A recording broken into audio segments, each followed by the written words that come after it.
Hi Fad Campers, it's Grace here and I have some new stand updates I'd love to tell you about. If you're based in the UK, I will be doing some dates in July and August and I'd love to see some of you there.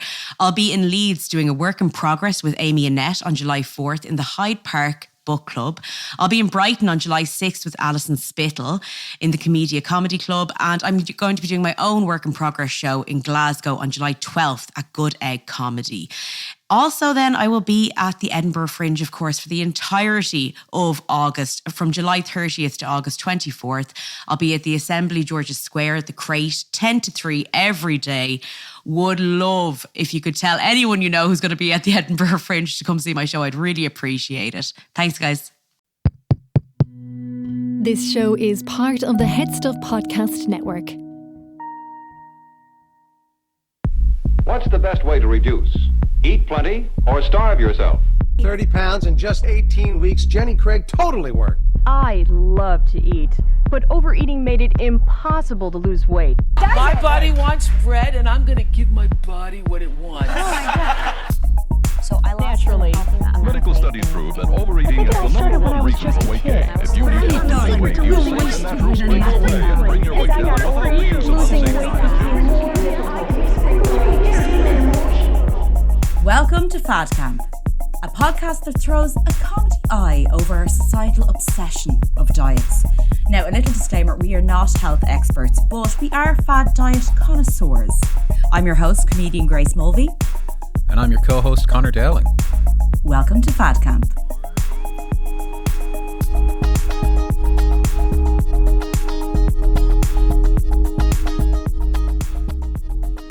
Hey everybody, welcome to a new episode of Fad Camp. You're very welcome to the show. Hey Grace. Hey Conor. How's it going? How are you today? Good. Grace, so our listeners know what this episode is about because they've read the title of the episode, but I know you don't. Completely in the dark. I told you earlier, I spent like 20 minutes explaining to you earlier and you just weren't listening to me. You had your earphones in and I was like... literally never listened to you. Yeah. Until this show recording, I do not talk to you or listen to you. Yeah, no, exactly. We have no relationship. Don't get on in real life. It's a whole thing. But... okay, so this is going to tell you what it's about if I just do this for you. Go for it. Okay. Yeah. I want to suck your blood. It's vampire diet. I want to suck your blood. Dracula diet. What? Do I need to do it again? No, I want to suck your blood. Like, is it Sesame Street? That's Sesame it. Street She diet? got it. She got it in three. You just eat on Sesame Street? Have you ever heard of the blood type diet? That makes so much more sense. I was thinking blood. I was like, maybe there was like a vampire diet. At this stage, I wouldn't be surprised. Yeah, you know? a Twilight diet. It probably is. Hey, look, you just drink blood. You're probably going to lose weight. Okay, the blood diet, the blood type diet. I have heard of this. I don't know anything about it. I just know that it was like some diet that was kind of a big craze again, almost like the beach diet or something? I remember those. The beach diet? What's that? You just eat sand? Eat sand, drink water. No, you're only allowed to eat if you're on a beach. Okay. Oh, wow. Got to get your ass to the beach. People are just racing to the beach every day to try have like breakfast, lunch and dinner. Right. Well, this is a diet that, would you believe, today I actually had to call the blood transfusion clinic in Dublin. #donate blood. #donate blood. Once upon a time I used to donate blood because when I did the slow carb diet, he said that men are known to have excess buildups of iron in their body. And while women have a way of getting rid of excess buildup of blood in their body. I know, apparently it's an occasional thing that happens. Can't think. He recommended that you donate blood. Donate a pint of blood every few months. Okay. And I always wanted to do it. And I was like, okay, I'll give that a shot. And I did that for a while. I donated blood and apparently my blood was particularly potent. Good. It was particularly potent. They're like, we're going to need another bag in here. Yeah. This shit is going through it. Yeah, no, it was particularly potent for in the neonatal ward in hospitals, and they used to save babies. You're joking, really? I'm serious, yeah. Oh my God, Conor, look at you. But someone recently said to me, oh, that's just something they say to guilt you into I'm sure it actually is, doing the blood. No, I'm sure they help the babies. There's a lot of babies walking around there with my blood. That's my blood and I want it back. Imagine for some reason a lot of babies walking around looking like you. Just walking around with briefcases. When you say blood, you mean sperm. Oh God. Oh yeah, no, that's what I meant. Yeah. So I rang them up today to get a little reminder of see if they still have my details on file. We're talking like this is back in my slow carb days, 10 years ago, 12 years ago. See if they still had my details on file. They did. And I asked them if they knew my blood type. They said, yeah, I'm an O positive. Which she said apparently a lot of people are O positive, but it's not the universal donor, which is O negative. Okay. And I said, have you ever heard of this diet called the blood type diet? And she goes, oh, you have people ringing all the time asking what their blood type is for this diet. No. Yeah. Oh my gosh. And then I asked her if she wanted to come on her podcast, literally, and talk about it. I said, like, I'll just recreate this call. And she said, no. Oh my God. This is this morning, literally this morning. She was like, no, because I hate it. Yeah, she's like, what's the podcast? And I was like, Fat Camp, and it's just beep, beep, beep, just like dead phone sound. But basically, so this is a diet that was made popular by a naturopathic physician called Dr. Peter D'Adamo in 1996. I'll be damned. With his book, Eat Right for Your Type. This book, Eat Right for Your Type, became a New York Times bestseller with over 7 million copies sold and had a revised edition 20 years later in 2016. Okay. So he's recently, 2016, gosh, I'm like, that was like 5 years ago. And I was like, what, 8 years ago? Yeah, 8 years ago, 7 years ago. Sorry, do you want us to edit, like do a big edit so that you can sit down and do the maths? Yeah, sorry, half an hour. Gotta get my chalk. As we said, we've mentioned this in another episode where Conor, a beautiful minds it and just needs to write on the walls.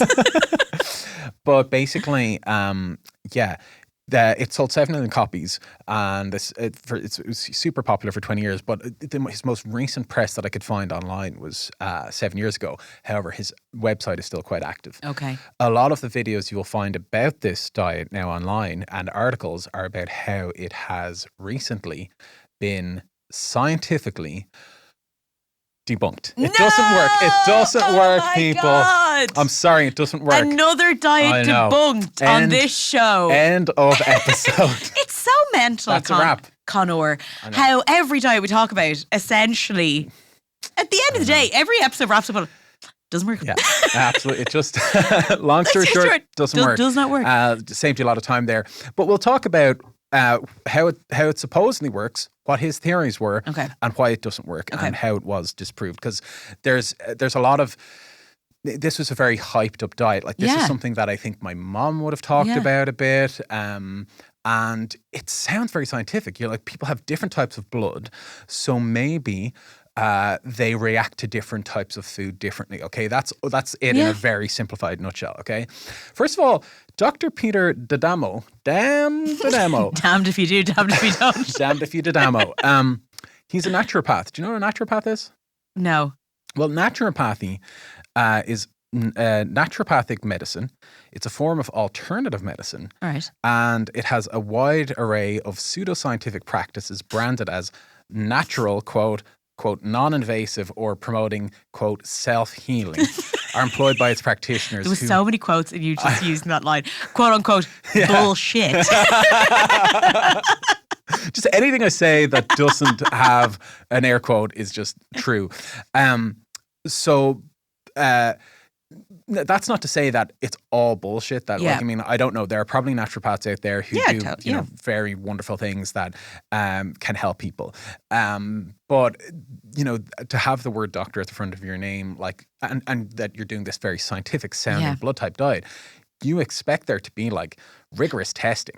Oh, if someone, this is the problem again. Anyone who comes up with a diet and has sold millions of books, we all assume has gone to a very good medical school for the 5-7 years that you go. Yeah. And then just decided to do this, you know, like decided to go hone in on this one part of like tons of studies. You think it's backed up again and again. Apparently the publishing world, you can just, I think I should make a diet book and be like, and honestly, my diet book will be just like how to lose weight by sitting talking absolute bollocks in a podcast. And just like see if it sells and put doctor in front of it. Because I wrote a dissertation not a PhD, but fuck it, I'll just say doctor. Who cares? You know what I mean? Absolutely. Yeah. Absolutely. People are always sort of over amplifying their credentials, whatever they may be. Look at Dr. Oz and Dr. Phil in this again. Like I look at them two. Like they were on Oprah giving solid advice. Yeah. For like millions of people would buy into it and buy their books, and now they're almost like a laughing stock. Do you know what I mean? Like, Absolutely. yeah. So our pal Peter Didamo, I'll stop saying Didamo because it's confusing to say. You'd be damned if you do. Now I know what it feels like to be Grace. But in his book, he claims that the optimal diet for any one individual depends on their ABO blood type. Okay. So he claims that each blood type represents genetic traits of our ancestors, including which diet they evolved to thrive on. Okay. So that whatever they had available to them became the food that was good for them. Okay. Was then be good for you thousands of years later. Well, don't know if that's true for the potato. Yeah. Straight in away, Ireland. Straight away, when I hear that, I think you can easily just like skirt by that and go, yeah, okay, our ancestors, yeah, sure. And then you go, but what were their life expectancies? You know, like what was their health like? Yeah. We don't know any of this, you know. Also, was this before they discovered fire? Were they eating things just raw? Like, what are we talking about here? Absolutely. And so basically, I think what drew his attention to all of this was that you could see that two people do the same diet. Mm-hmm. One person has seemingly positive results, and one person, it doesn't work for them, right? And his belief is that it's down to your blood type, okay? Right. And this is how each blood type is supposed to eat in his book. And I remember there being this huge table that maybe it was from his book or maybe someone had made it online, and it had the various blood types and the foods that created, and I remember this, I remember this, it was foods that have a poisonous effect, foods that have a neutral effect, or foods that have a healing medicinal-like effect. Okay, and when he says poisonous effect, he doesn't actually mean like would kill you, but like does he mean poisonous by will make you gain weight? Not particularly. He means that like yes, and it will make you sick. It will make you sick. Well, it's not going to kill you, but it's going to create poorer health. Okay. But weight is a big what factor. he affiliates with poor health. Yeah. Neutral food is just, it's fine. You're fine. Yeah. Medicinal food is the food that you eat it and it turns into Superman. Okay. You know, he's like, I can fly. Yeah, exactly. And no one questioned it. Yeah. Everyone was like, buy his book. The man can fly. When I rang up Delir Street, they were like, okay, hang on a second. You're not one of these people. Don't go eating an apple thinking you're about to fly off a building. You know. So type A, called the agrarian or cultivator, people who are type A should eat diets rich in plants and completely free of toxic red meat, although I quote toxic red meat and I'm like, yeah, fuck red meat. This diet closely resembles a vegetarian diet, a vegan diet, a Mediterranean diet. Right. Okay. Type B are called the nomad. Which is very fun and sexy. They've got no friends, but they can eat what they want. They just eat out of trash cans. You know, leftover pizza here and there. You know, they got by. These people can eat plants and most meats except chicken and pork, and can also eat some dairy. However, they should avoid wheat, corn, lentils, tomatoes, and a few other foods. So, like tomatoes would be like a quote poisonous food in this world. Type AB are called the Enigma. Oh my gosh. They're described as a mix between types A and B. So, like already, I'm like, this is science? Like, I don't think so. Yeah. It's just, you just throw them together. Yeah. He's like, you're going. They're just a bit of an enigma because I haven't gotten any studies. Absolutely. So foods to eat include seafood, tofu, dairy, beans and grains. They should avoid kidney beans, though. Don't want to be messing with those kidney beans. Corn, beef and chicken, right? Okay. And then type O, which is little old me. That you've been saving babies all over Dublin. Yeah. Yeah, exactly. With your Superman blood. These babies can fly. just throw that baby out the door, though. They'll make it home. This is called the Hunter. Oh my God, Conor. I know. Oh my God, this blood type sounds hot. I know, right? This is you guys in the Enigma should get together. I'm hunting for one. This is a high protein diet based largely on meat, fish, poultry, certain fruits and vegetables, but limited in grains, legumes, and dairy. It closely resembles the paleo diet. I thought that said potato diet for a second. I was like, wait, what? Oh my God. Everything's potato in my world. Yeah. It's also known as the caveman diet. I've covered that, yeah. It's a paleo type diet. So do you notice any kind of like commonalities between these things? Well, first of all, okay, if like one sort of seems like, as it says, like a vegan diet, then the other one's kind of like a meat-based diet. But all of them have plants in them anyway, apart from one that's like, fuck tomatoes, they're the worst thing I've ever seen in my life. But it still has, does it have, it doesn't mention a huge amount of veg. It says beans and grains. Yeah, and then you have like the ABs who need to fucking pick a side, if you know what I mean. The fucking state of them. But, you know, am I missing something? Is there what commonality do you see? There's not some major revelation here. And this isn't an exhaustive list of the foods that you can or can't eat or should. Well, first of all, like straight away, there's no sugars. Right. Yeah. There's no processed food. There's no fast food. You know, there's no blood type that says, oh, this type are fine with cake. Yeah, I know that. And here come the fucking rock stars. And they can eat whatever they want. There's none that say like, don't eat any vegetables or fruits or grains or any of that. There's none that say, have as much cake as you want and you'll have a healing effect, right? Yeah. All of them, I would argue, and I think a lot of doctors argue, and in the research that you'll see as we talk further, like all of them have relatively, balanced healthiness to them. Yeah. Like it sounds like any diet plan. It sounds like any diet plan, right? It's just really being so specific and going, okay, but if you eat corn, you'll die. Yeah, and this, because it does remind me of my motivation days where they had like a list of unrestricted food, which was all like fruit and veg. Apart from then you had restricted veg, which you were only allowed one portion of. Right, okay, yes. So like I could have like as much green or red peppers, I could go to town. But if you made a pig of yourself and carrots, they would... No, but if I had a yellow pepper, I remember this so specifically. Yes, okay. But a yellow pepper, that was a restricted veg. And I couldn't for the life of me understand what the fuck that meant. And I think when you go into specifics like that, it can really mess with people's heads. But one other question I do have, when you're going into the blood type, and that makes sense. When I think of like, because you were saying like it's kind of like your ancestors or, what they ate and all this sort of stuff. And I'm thinking, well, okay, there might be some parts of the world. Like I always remember very specifically in China, before maybe kind of the rise of like coffee shops, dairy just wasn't really, a thing in China. Like it just wasn't, right? And I remember listening to a food economist kind of talk about this, and basically he was like, when he visited China as a student, like I think over 20 years ago, a Chinese kind of fellow student said to him, "You smell," and what he meant was he can smell the dairy off him, right? So I'm thinking, well, that makes absolutely no sense then if you're going to put this diet as an application of, because it does depend on where in the world you are. Yes. Mm-hmm. Like, you know what I mean? Like, and your ancestors might have come from that part of the world, so they wouldn't have any access to like dairy or maybe a certain type of plant. Yet you're also being like, oh, but if you're this blood type, you can eat that. That's no problem. I don't know. Like, I don't know if that's an oversimplification of it, but like my thinking already is like, sure, that doesn't make any sense then to me. Right. Well, Grace, you're very on point because some of the statistics that I have here back up exactly what you're saying. Okay. Exactly. Give her the prize. Bring in the prize, people. Thank you. It's a liter of blood, which you must drink immediately. You're now a vampire. Join me.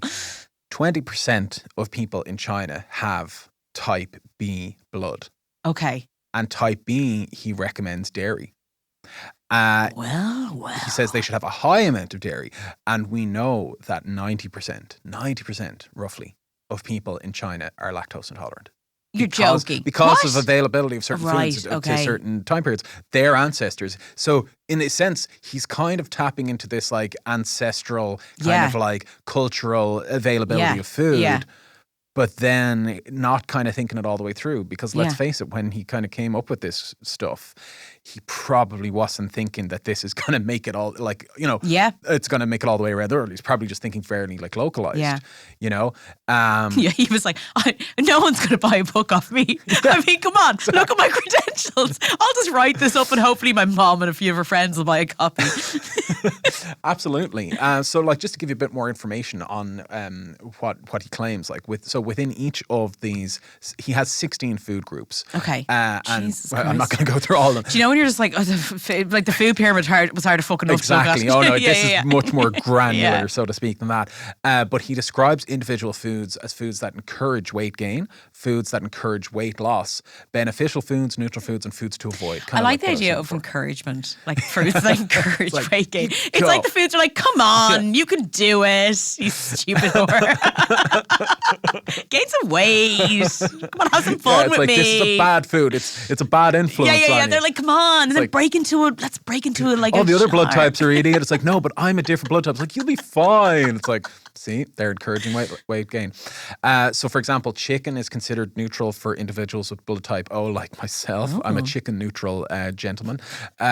Blood type A, and is found on the foods to avoid list for individuals with blood type B and blood type AB.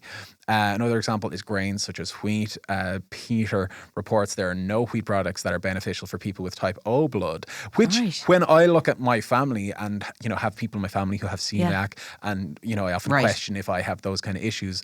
Then I start to go, oh, well, maybe, you know what I mean? Like, Yeah.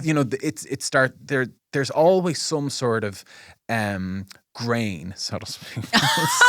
second time I've made that joke in 30 seconds. He's twirling his mustache. I was up all night writing that one joke. That's all I got a team of writers in. 5 guys in a room. What about the grade one? I And paid he's them like, very well. Very well.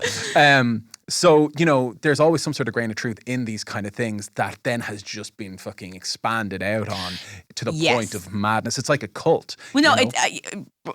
every diet's like a cult. We've said this Yeah, time and time again. But it's also a bit like astrology.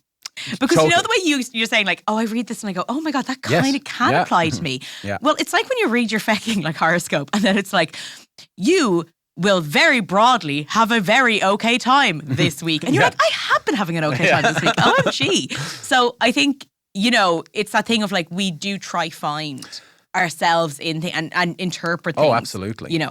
Absolutely. And it does turn into kind of like a one size fits all. So if I go, okay, so if that wheat thing may or may not, it may Yeah. apply to me, then maybe the other stuff does too, which makes it that bit more challenging for me because I follow a vegan plant-based diet. So if I did read this book and go, oh shit, I'm O-type, like, should I be eating all of these meat Yeah. things, as well?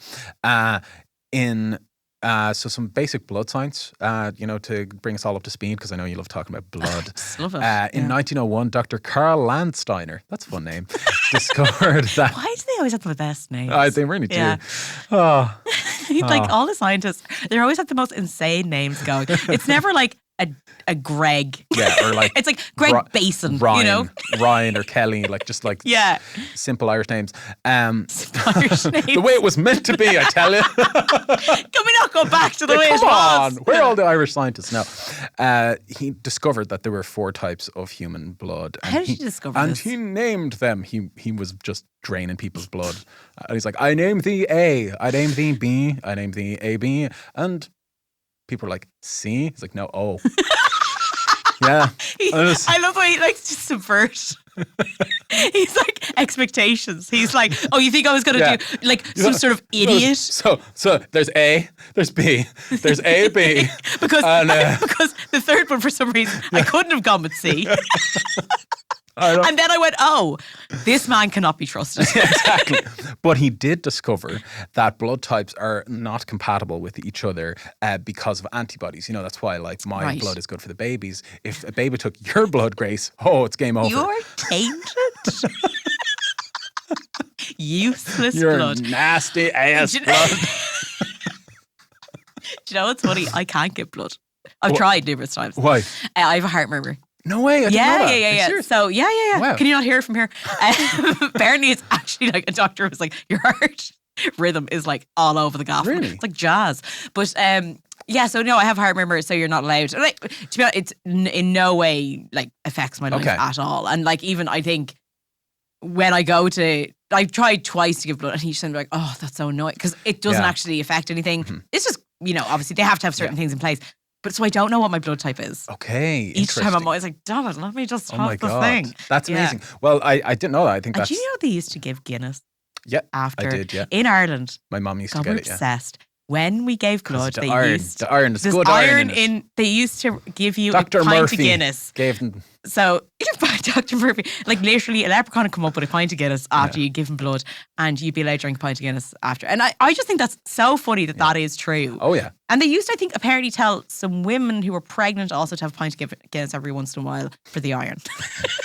That explains the nation of alcoholics we were dealing with. But they could give blood. Yeah. But little mumpkins over here. Oh no, absolutely, and like that is such a good point that you made, because even from my years of Good Samaritan work, just like selflessly donating, I would donate like 3 pints a day, 3 pints a day every single day. Baby in Dublin. Yeah, no, but the questionnaire they make you fill out every time you donate blood beforehand, there are a lot of things that will disqualify you, and there's a lot of like, you know, controversy over like, you know, things around the LGBTQIA plus community. Well, I think they've overturned that. That's very recent. Yeah, very recent. But at the time when I was doing it, which isn't that long ago, let's say like 10, 11 years or so, there was so many questions that would disqualify you if you're a member of LGBTQIA plus community, right? But like also stuff like if you had a tattoo, if you had piercings, if you've held a monkey, you know, in a zoo abroad, etc. If you've got medical treatment, and I remember reading it and being like, have I been living? like, am I just like the most boring person? Conor, the fucking nerd at home, and he's like, they're like, call the nerd and he'll be able to give blood. He hasn't done a fucking thing. Can we get Conor, Mr. fucking Plain Jane, in to like donate some blood? I remember just being so like, I guess, yeah, okay, I haven't done that. Because it was like, have you been abroad recently? And you have been doing nothing with your life. And the last question was, have you done anything with your life? I'm like, nope, that's a big fat no.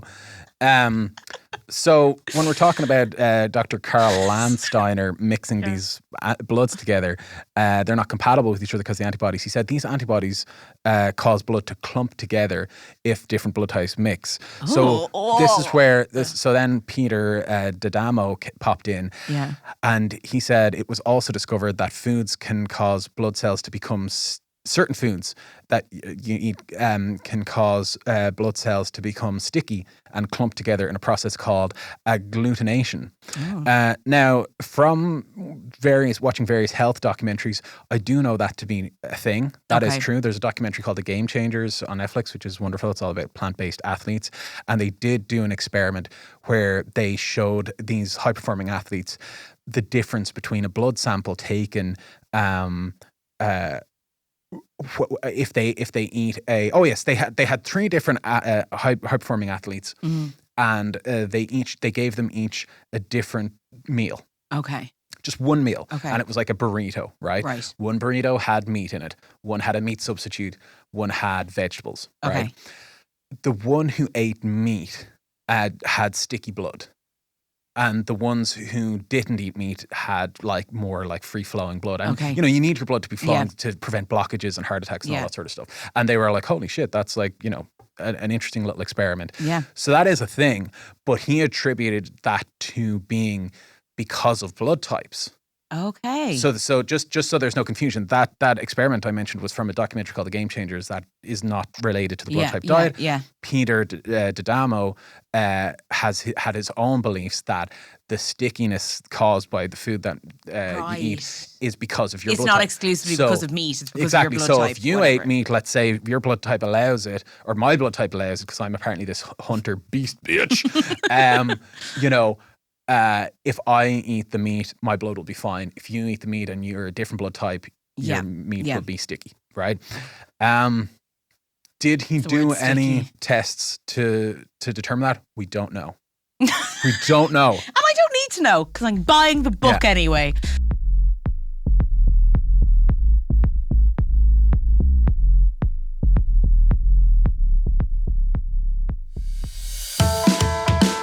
Hi, I'm Gerard Farrelly. And I'm Niamh Kavanagh. And we have been friends for a very long time. And we regularly solve each other's problems. And now we'd like to solve yours in our podcast, Agony Rants. It's a weekly show where we offer you unwavering support. It's true. And it's the place to go if you need a place to vent or to get thoughtful advice. It's a serious lawsuit waiting to happen. Now, Grode, there isn't a problem that can't be helped by having a comedian and a Eurovision winner dissected before your very ears. Agony Rants is 40 minutes with two friends who just want to listen to you. Neve wants to listen. I dip in and out. Agony Rants has a new episode every Monday, and you'll find us wherever you do your listening. Hey guys, hope you're enjoying the episode. If you want to hear more bonus exclusive content for Fad Camp, make sure to log on to Head Stuff Plus, and for as little as $5 a month, you can support our show and other shows in the Head Stuff Podcast Network and hear exclusive content from Fad Camp. That's bonus episodes, photos, videos. It's a really good time, so we hope to see you there. Now, back to the show. So the blood type diet is based on the fact that all foods have lectins or proteins that can interact with antibodies in blood. I call this blood talk. It's actually kind of nerding out in it. Yeah. He said he tested most foods, okay, and determined which blood types react adversely to lectins in most foods. Okay. So the problems that are caused by agglutination are things like headaches, diabetes, obesity, and many other kind of like chronic like health issues. And he believes that in order to reverse the problems caused by agglutination, an individual must avoid or limit the consumption of foods that cause it, right?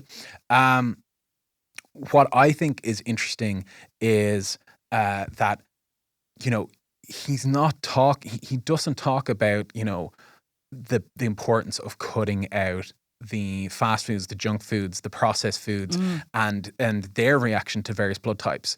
That just seems to be blanket for all, so that anyone who follows his plan is automatically cutting out junk food, processed food, high salt, high sugar, all that sort of stuff that you'd be cutting out on any diet anyway. Yeah. So you're going to get some sort of results from following his diet. Right, which is the immediate, we all, like the stone maybe. Yeah, like exactly. a lot of people find it very easy to lose 7 pounds, maybe a stone in the space of 6 weeks. Do you know what I mean? Exactly. Doing anything different. From just stopping eating takeaways of fast food or eating in restaurants or whatever for like a month, and it was like, holy shit, I lost some weight. What happens is this whole blood type categorization becomes quite arbitrary. It just becomes arbitrary, and it just becomes an extra layer of food obsession where you go, oh, well, I'm blood type. Like I saw him in an interview basically saying that like one blood type, chicken is really good for them, but that same blood type turkey is not good for them because of the lectins that are, you know, associated with each one. So you'll have yourself going like, oh no, geez, I can't be eating chicken. I have to eat turkey. The other person be going, oh geez, I can't eat turkey. That'll fucking kill me. I have to eat chicken. You know? I think as well, like I just remember the moment I ever did, and again, this brings me back to motivation, but like whenever I did a diet that was like that. I remember one time, because I was living at home during motivation, and my dad had put in yellow peppers. Oh, you probably into my stir fry, and I was like, I'd already eaten my restricted veg that day. I really went through them. My poor dad, who was just like helping out and cooking for me and helping me out. But you're so fixated. God forbid you eat a vegetable. And you like can't see the woods from the trees sort of thing. You're just so in this, and you're like, you're ruining my whole plan. I can never go off plan. It's this weird, the moment you're just like, what the fuck is the difference between a turkey and chicken? Like it's a lean meat, like white meat. Like I don't understand, you know. Absolutely. Yeah. Let's not fall out over it. And I remember, you know. I will though. Look, let's call it. Are you defending this, Grace, man? let's just call a turkey a chicken, can we, please? Is that so much for you to ask? Come on.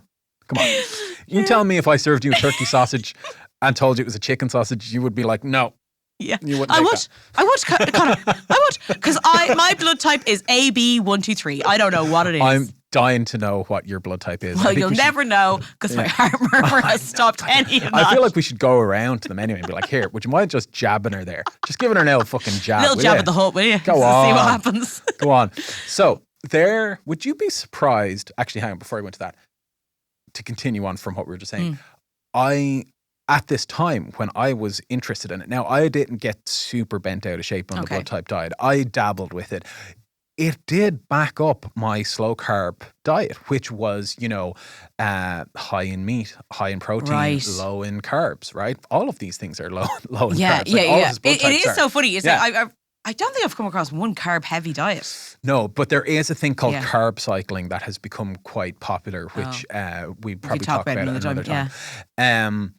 But I remember being like, on my blood type, it said that lamb was like a healing food for me. Lamb of God, yeah. As we all know it is, praise be, right? So I remember getting like lamb burgers in the butchers. Like, it's not just thinking I was like doing myself some sort of fucking healing service. And what's interesting to me now that I just think of it is when I became vegan, the first animal that I decided not to eat was lamb, because I remember driving in the countryside to a communion. This is a very specific story. I was driving to my And the Lamb of God appeared before you went to that no, communion. I swear to God, this family of sheep were out in the road. Like the two parents, I'm assuming they were both the parents, maybe they were two female sheep. I don't know. Could be the auntie. And who knows what the fucking farmers are getting up to, right? But they were with like 6 or 7 baby lambs. And I'm telling you, Grace, these were like tiny, smaller than the lambs you see off in the field. These were like newborn lambs. Sorry, I'm just imagining Conor on the diet, going out with a gun. I was starving. Like, I need this fresh lamb burgers, baby. I was on the slow carb diet. I I couldn't have a sandwich, couldn't have anything. No, but my car was stopped in the road, and this family of sheep, and they had gotten free from their field, and they like jumped over a ditch and like, you know, hid in some bushes, right? But one of the lambs didn't make it over the ditch. And the lamb started running off down the road by itself. And I was like, I was the only person around. And I was like, honest God, I remember at the time literally thinking, what would my mom do? Oh, and I got cute. out of the car in my fucking suit and I chased the lamb down the road. And I got around on the other side of it and sort of shepherded it back, and it ran back, and then it was able to make the jump over the ditch. Oh my God. Survived. And you ate that lamb. And so now I had them all where I could see them. I had them all in one location, right? And then it was Chow Town. It was a blood. Ironically. You know, I overindulged that day. So that's really cute, though. But when I got to dinner at the communion later, on the menu was lamb. And it was the same lamb. No joke. So I remember being like, oh fuck, I can't eat that. And that was like the sort of catalyst for me, right? Just imagining lamb on the plate being like, help me, Conor. Yeah, just like in one of those big burger buns, just like, yeah. Oh, stop. So that was kind of, you know, one of my main memories from doing the blood type diet. But thankfully, I didn't get too bent out of shape over it. I was too busy freaking out about my carb intake, the slow carb diet. There have been no control studies comparing those who follow the blood type diet with those who do not, or those who follow other diets. So no one has ever actually gone and just been like, right, these ones are doing blood type diet, these are doing, what's the difference? Dr. D'Adamo cites studies that demonstrate the effect of specific food lectin on animals, such as rabbits, which develop symptoms similar to arthritis when lentil lectins are injected into the knees of these sensitive to lentil lectins. Look, if you find yourself injecting lentils into a defenseless animal, you're doing something wrong, okay? And what, for their arthritis? No, it causes arthritis. Why do they want the lambs to get arthritis? It's rabbits. Rabbits, I don't care. Leave small animals alone. He's saying that if you're the same blood type as this rabbit and you eat lentils, you're getting arthritis. Arthritis town. Yeah, because I always found that like my genetic makeup is the exact same as a fucking bunny. Yeah, exactly, right? So it just totally doesn't make any sense. He cites many anthropological and microbiological studies to support his theories. However, critics argue there's virtually no data to support his diet plan. They charge... Too many arthritic bunnies out there. It's like... And those poor things need to hop. Like they need their knees. I know, leave the poor bunnies alone. Arthritis. So they charge that he has no well-designed, well-controlled studies to validate his claims that blood type is critical to the impact of diet, noting that he has not conducted simple before and after blood studies to demonstrate his claim that lectin protein in foods cause blood cells to agglutinate or stick together. Like you would think that if you wrote this book, which became a New York Times bestseller. I think that means nothing anymore. Sorry, Grace, that's a whole other conversation. New York Times bestseller does mean something. Best-selling author now can very easily be manipulated through self-publishing any old shite on Amazon and putting it in an obscure category, getting 10 sales, and you will be a best-selling the number one. Author. Right. A New York Times bestseller still means something, and it did very much so back in the 90s as well. He sold 7 million copies. Oh my God. That has been translated into over 65 languages, and he hasn't even done what I would consider very basic studies. Yeah. Very basic. he's clearly made a fortune of it. He has a website that is still active, that is still kind of like peddling stuff, and I'm sure he's slotted nicely into modern diet culture in, you know. I mean, where nothing is checked. Again and again, I'm always like, nothing is checked. No one is ever... This is why, because sometimes, do you know when we're talking about this, I do sometimes feel like, I'm like, I wonder if we're ever going to get called out someday. And they're like, these people are ruining businesses. Yeah, but he knows. Like, it's not even that. I'm like, there's no, like, as we're critical of the diet industry and diet culture. And I'm like, are we the fucking only ones? Like I know there are other podcasts, great podcasts, maintenance phases, loads of other, you know, and there are people out there like, you know, doing great work, like Christy Harrison, like all these people, you know. She's a new book out, by the way. Oh my God. And she said she would come on our show. Yay! No, I mean, she said it ages ago. I'm going to reach out to her. She's going to be like, who the fuck are you? Yeah, get away from me. No, you don't support lentil knees for rabbits? Fuck you. You know. I heard about you hunting that lamb. So, because you're a hunter blood type. As soon as I stepped out of the car, that's where she just stopped listening to the podcast. But it's just that thing of like someone making so much money off of utter bollocks and never having to answer to anyone and no one ever questioning them about it, because fat phobia is so rampant in our culture that people would rather not question. Or, and like, there's so many journalists out there, there's so many publishers, and no one ever stopped and was like, no, because apparently weight is the biggest problem, is the worst problem. Absolutely. Like, any people can get away with selling you arthritic rabbit's knees. True. You gotta have your lucky rabbit's foot if you're gonna lose weight. That you'll have to anally insert or something. Oh my God. You know what I mean? I don't know. But apparently I could probably write a book about that. Absolutely. And I could probably get it sold and it could probably be on the New York Times list. Absolutely. You know? And I have a very quick aside for our loyal listeners who, to give a very quick update on the first episode of our most recent season where we talked about Ozempic and you know, these quote unquote revolutionary weight loss drugs. I was doing research for this current episode. And I found an article from 2016 that I thought was talking about Ozempic and Wegovy. And I was like, well, hang on a second. This is only a new craze. You know, was the drug as prevalent back then? This article could have been word for word what I was reading about how all the celebs are using it before events and all that sort of thing. Different drug in 2016, same articles. So it's just the same thing, just constantly being repurposed, just recycled nonsense. But I digress.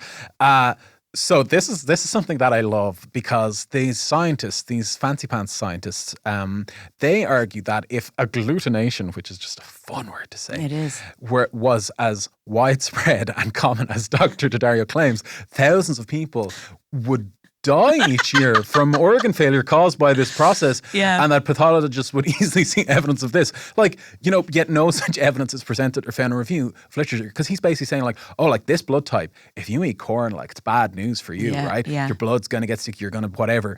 Like, so yeah, we would have so many people who eat corn who shouldn't be eating corn. And also dying. for him, he'd be very easily, like, if no one's doing the study that he wants done, very easy for him to go do it if it's such a problem. I'm sure you can find the patients very quickly. Do you know what I mean? Yeah. Absolutely. Like I'm literally almost like, just go like, filter by blood type. Filter by recently ate corn.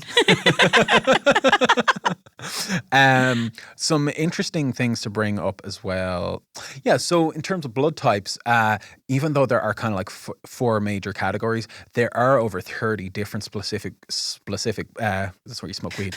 30 different specific. It's me trying to be specific while high. Love it. Specific. There you go. There are over 30 different specific blood types, over 8 of which are relevant for blood transfusions. So when I rang the Delir Street today, they were like, thank she God. was like, RH02 positive. And then she just went, you're O positive. You know, like, don't worry your pretty little head about the RH02 stuff. But it is an important distinction. So like that baby ain't going to take no, you know, PHO positive. He needs the RH02 positive. So there is a specific there. The Dr. Peter Dr. Salmon, what's his name? Fuck off, I don't know. Be damned. Peter, a lot of his studies are based off studies his father was involved in, who was also a naturopath. And he cites a lot of these like medical articles from the 50s that at You're a glance... telling me, you're telling me not only is this man written this book, but he's also a Nepo baby. That I'm getting diet advice yes. from a Nepo baby. There you go. There you fucking go. These are those type of articles that are very like Darwinian, if you know what I mean. Yeah. That you just read them and you just go, oh no, this is not good. So what another major issue here is that blood types have evolved, as he claims, but not several thousand years ago. We're talking like millions of years ago, before there were any recorded like hunter-gatherers or nomads or anything. Like we're talking like literal like human evolution, like, you know, before there was like, you know, any like true records of any of these kind of things. And apparently this O blood type, which is one of the more common ones, he claims it's the oldest as hunter-gatherers, because we do have a sort of a fascination with the idea of hunter-gatherers being more prominent than they actually quite possibly were in society. The protein bros like really like to co-opt the idea that we all used to be hunter-gatherers, but actually like there's much more evidence coming out in recent years that it's the opposite. And but O is actually he says it's always the oldest blood type. It's actually one of the newest blood types. So like, you know, he's really like quite incorrect there. And then he also recommends fitness activities. And a lot of this stuff is very vague and feels quite tacked on if you think about it. Like, because you're saying, okay, I'll half buy this lectins and, you know, like maybe, certain people have more allergic type reactions to certain type of foods. Okay. And you're saying it's to do with their blood type. But how are you getting the idea that this type of exercise is good for this type of blood type and this type is good for this type of blood type? Because I'd say if you lined up 20 people with the same blood type, you would have different body types, different fitness levels, you know, different ability to build and lose muscle and build and lose fat, build fat. Gender, like, you know what I mean? Totally. Like anything, But he says things like, I think he says this for B. He says, you tend to do best with activities that are not too aerobically intense and have an element of mental challenge. What? Is he just Very vague. Is he just talking about hunting again? You'll be on the move a bit, but you're kind of waiting as well. Your and blood it's type, mental. Yeah, like very little aerobic, a little bit of mental challenge. Chess?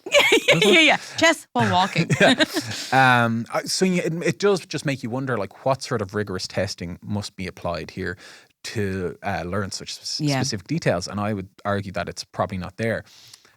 So there was a recent study in Norway that said that if this type of science was attempted to be sold in our country, it would be outlawed under what they call a quack law, as in when you call a doctor a quack. Yeah, or he's gonna go after the ducks. He's a duck. The duck's knees.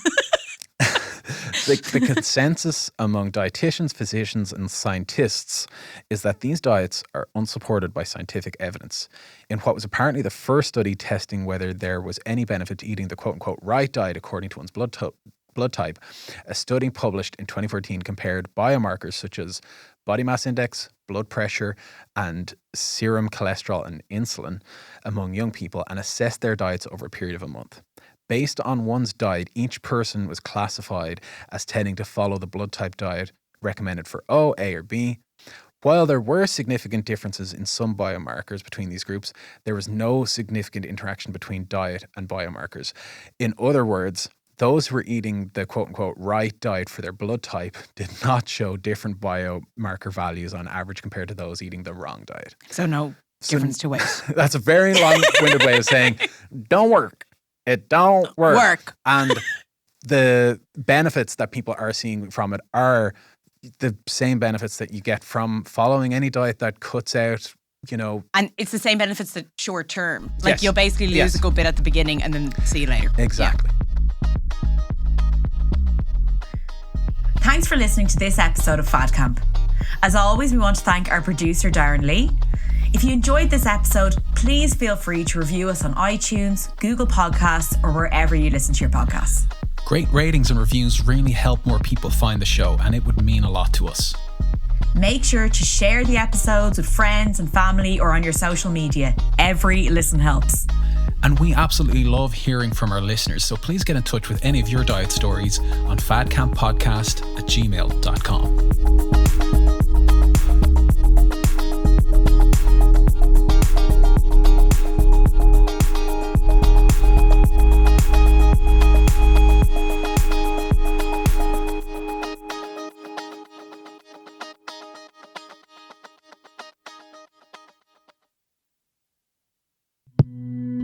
This show is part of the Head Stuff Podcast Network, a hub for the creative and the curious.